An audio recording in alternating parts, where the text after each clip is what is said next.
Welcome to Epic Geek Out, the only show on the internet that wants Happy Hogan and Agent Coulson to team up for a buddy cop film. I'm your host, Rob. And I'm your host, Chad, and today, this whole week, we actually have an Iron Man-filled week for you. Today we're talking about the new film, Iron Man 3, the long-awaited third in the trilogy. And on Thursday, we're going to be giving our review of Iron Man Season 1. As always, you can check us out over at Twitter at Epic Geek Out. Also, make sure you subscribe to our YouTube channel. Like us on Facebook, facebook.com/epicgeekout, and also check out the website, www.epicgeekout.com. But let's get into our review of Iron Man 3.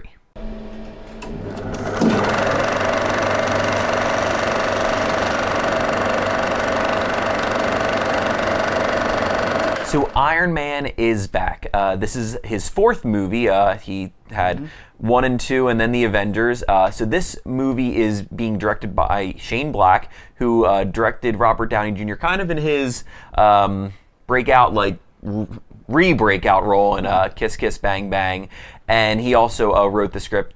Brings the whole cast from, the first two, kind of back together. And so this is the story. It is the start of Phase 2 of the Marvel Universe.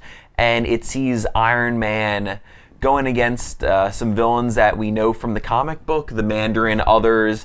And it's really just it's kind of cool to see him back after the Avengers. I don't want to get too heavy into plot details. If you haven't seen it, definitely go check it out. It is now the second highest grossing movie opening weekend of all time, and made a crap ton of money internationally.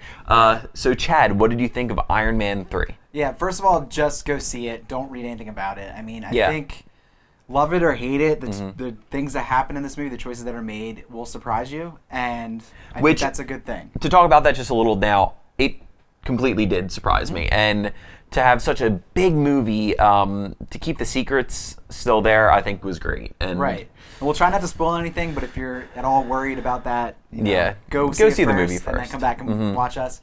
But the surprises in it are controversial. I think we've seen it twice now, and the more the kind of onset, like the time that's gone by since, the less that I'm irritated by it, and the more excited that I am that they were bold in making the decisions they made. I mean, I was reading a couple things. I think I'm the opposite about this. Really? Yeah. Just talking about, so it's not a direct what did you think of the movie first? I mean, just in general. The movie in general is awesome. I mean, it's a comedy, first of all, which is crazy. It's an Iron Man movie. It's good to have him back. Miss him since the Avengers. This is interesting how they tie in the events of the Avengers into the world and what has happened since, and kind of how Iron Man, Tony Stark fits into that. The one thing that I was worried about, it pretty much assumes you've seen the Avengers, right? It does. Mean, it's not necessary that you have, but they make a lot of references to it. And the one thing that I was worried about is missing the rest of the team, but I feel like this film did a really good job, better than I think expected, that it took this character and made him his own movie post Avengers, but didn't make me necessarily miss the other characters, because it was about Tony Stark. Unfortunately, a lot of it was about Tony Stark and not Iron Man. There was not much of the movie where he's in the suit, but the times that he is, or there are suits involved, I think is well worth the wait. And it's okay, because the other parts of the film touch on a lot of really funny comedy bits, and while it's not necessarily completely like superhero feeling movie at all times, it does fill that time with entertainment. And I think that's the biggest thing, is this is not your typical superhero movie. I mean, this is definitely way better than Iron Man 2, but is it the Avengers? No, it's not the same movie the Avengers was. It's not that like colorful, like romp through like crazy superhero powers and everything. It's its own kind of movie, and I think that's kind of cool, especially since we're going to be getting that with like Ant-Man, where they're kind of like different genre movies, and I think that's cool. And comparing it to the director's feel, I mean, like you can see his print on it, kind of. Very much so. The writing is a little bit like crazy at points, where like it's a little bit not too Robert Downey Jr., but like his voice is in this film very much so. And Shane Black, the directors, right? And or Robert the writer. Downey Jr. Oh, okay. Yeah, okay. I think it's like caters to his whole persona. I mean, it's like Sherlock Holmes meets Iron Man all together. It's like his crazy banter that he does. Yeah, it's a lot of banter. But as far as like the adaptation, the choices that were made, I didn't like it at first, but the more I'm thinking about it, and the more that I read about it, this isn't a direct from comic book to film adaptation. They take liberties, but it makes sense in the terms of what they're doing with the universe. And you kind of have to look at it as like they're taking source material and they're making their own kind of take and spin on it. And I know it's controversial. I mean, I still kind of unsure how I feel about everything.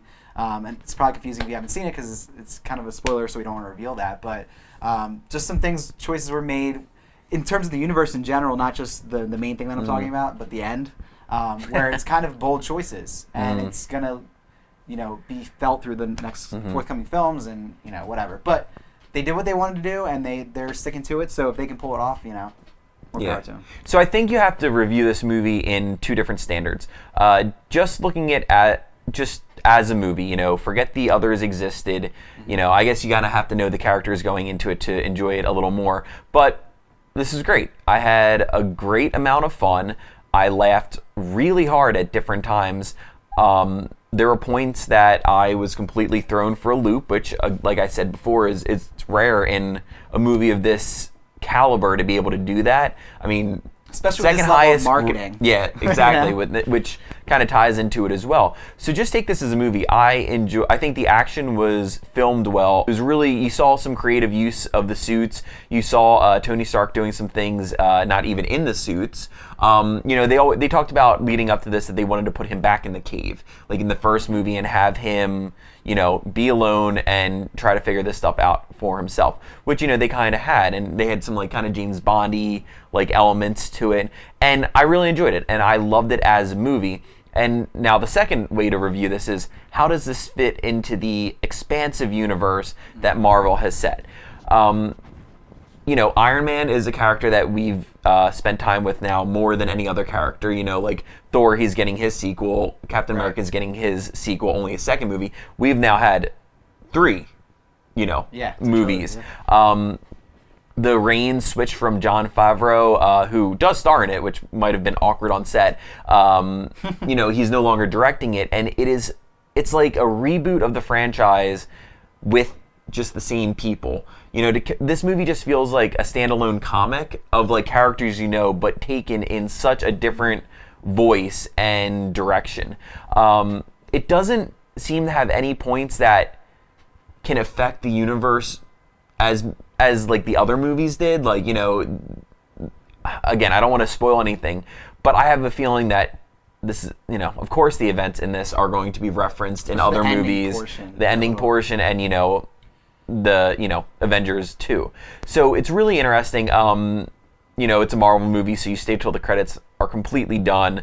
I didn't really like the scene at the end in comparison to other things because it didn't really propel the universe any further, which again, I'm not nervous for Marvel because, again, this made the second most out of any movie, but I'm really interested how they're going to bring in, characters that people aren't as familiar with, and I thought that, this was a good opportunity to do that, and it definitely felt like a Shane Black written movie and things like that, but again, overall, I loved it. Just to get the time to spend with these characters again. Robert Downey Jr. is Iron Man, not Tony Stark is Iron Man. He is Iron Man, and I hope to God they're able to get him to sign on for at least 2 more movies, Avengers 2 and hopefully Avengers 3 or another Iron Man. But there's some cool mystery in this, and I really enjoyed it. Yeah, I think that ending scene, I agree with you on that, because the first Iron Man got me so excited for the universe because that scene was like epic, Yeah. And this was like sort of like this, like not really. It kind of felt like the movie. It was kind of played for more comedy. Yeah, kind of explained some the things, format of the movie. Yeah, but there was nothing that really hinted at anything that was to come. Which was unfortunate because I was kind of hoping that to hype me up. Because I think this film, at least for me, kind of came out of nowhere a little bit. I mean, it's so early in the summer, which is crazy. And just like, I don't know, it wasn't really a film that was on my radar too much until like right before it came out. And then I was like, oh crap, it's coming out, which is crazy. Yeah. And I just would have liked something that kind of got me a little bit more excited. But I do think out of every, movie that they could have released first right after Avengers, it was so brilliant to go with, Iron Man because he is this character to himself, and he has the charisma to carry a movie. And they made some bold choices in this movie. And in the comments section, definitely leave your opinions on what you thought about it too if you've seen it, because definitely they made some bold moves in it, which I respect. Yeah. So that's Iron Man 3. Go see it. Spend some money on it because it's not making enough, I don't think. Yeah.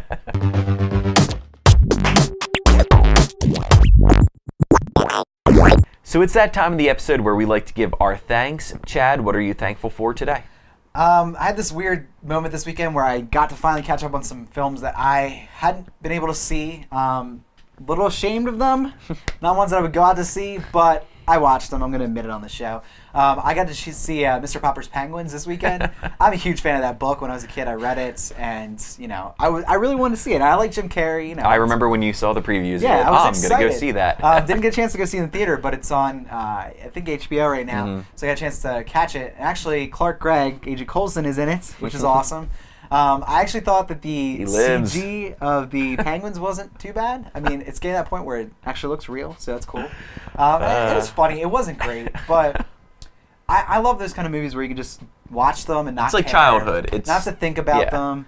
Not too many problems with the plot. A little bit, a couple things, but overall, it's just fun. It was a fun movie, and finally got a chance to see it. Catch it on HBO if you haven't seen it.